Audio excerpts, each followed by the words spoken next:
Hi, welcome to Chris Malta's Home eBiz Wholesale Tips. This is tip number 8, Wholesale Profit Margins, What to Expect.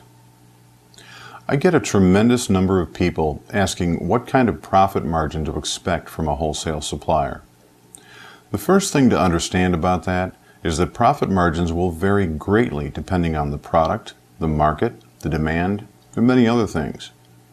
It's impossible to say, for example, that you'll always make at least 30% profit on any given product. That's just not the case. Other people have wildly unrealistic expectations. Many of them believe that they should be able to earn 100% profit or even more on wholesale products.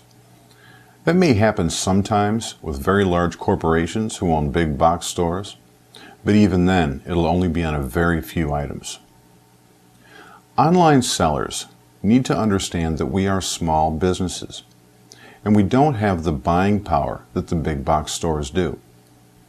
Because we can't buy in huge quantities from wholesale suppliers, we can't get the maximum price breaks that they offer for, say, a $100,000 order at one time.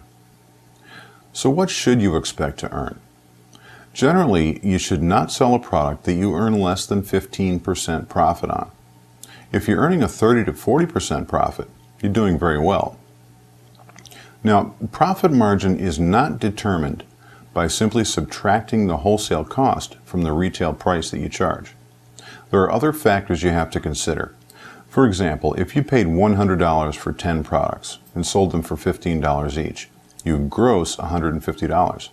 That sounds like you made a 50% profit, right? That's not true though. Once you figure in how much it costs you to sell those 10 products in advertising, auction fees, store site costs, etc., your actual profit margin may end up at around 20 to 25%. That's called calculating your COGS, or cost of goods sold. Now this can start to sound complicated very quickly, so just keep this in mind. Your profit margin is your retail price minus your wholesale cost, minus the cost of the fees and advertising you spent to sell the products.